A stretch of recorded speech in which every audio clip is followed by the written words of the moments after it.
But sticking with China, Gordon, Goldman Sachs is predicting a pretty good economy there.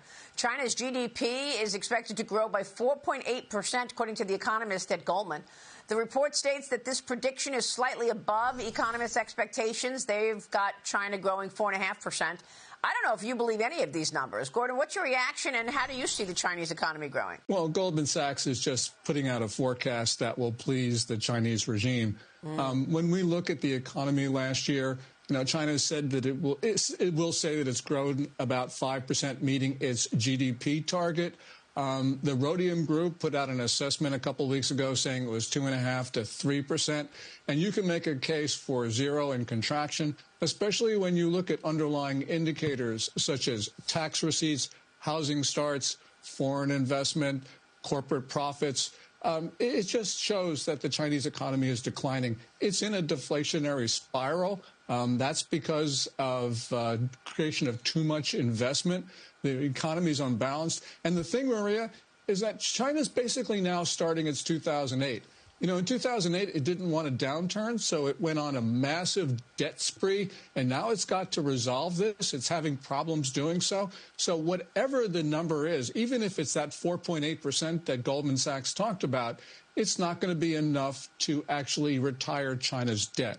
Yeah, Liz Peek, how do you see this? It's hard to know what to believe from these government numbers coming out of the Chinese Communist Party government. Yeah, it's amazing, isn't it? We just really don't believe the data. Gordon, no. I think part of the reason Goldman is so positive is because exports supposedly are surging from China. The numbers do confirm that, not to the United States, but to elsewhere. So my question is, are those profitable exports? Because if it was so easy to replace U.S. as their major market, why haven't they done it beforehand? That's a great question. And the margin on China's exports to the global south are much thinner than their margins to, for instance, the United States. And there has been that diversion of export sales, as you talked about.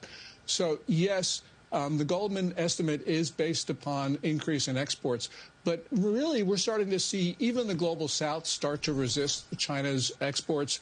And I think that really means that although there will be maybe some export growth this year, it's not going to be enough to justify the 4.8% forecast.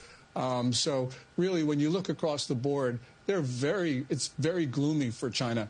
A friend of mine who just came back from a trip to Hong Kong and Beijing was saying that there's something like 20% unemployment in China right now.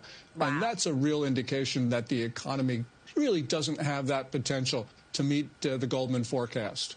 And Kenny Polcari, jump in here, because I feel like investing in these Chinese companies that are traded on our exchanges has really been fading in terms of the enthusiasm around there. Yeah, well, listen, I was one who never invested in the first place just because I didn't trust the accounting. I didn't trust the dynamics of it. So that's not where I went. And so I would suggest that it's going to continue to get even harder for that if this, in fact, comes out. To Gordon's point, if there's 20% unemployment in China, how could Goldman even come up with an estimate like that? You can't tell me Goldman's not aware that there's 20% unemployment in China when people on the street are telling Gordon, look, yes, it is. Unemployment is huge here. What is Goldman looking at that they see differently? Kenny, you really got to ask Goldman that because their forecast, I think, is just really politically determined.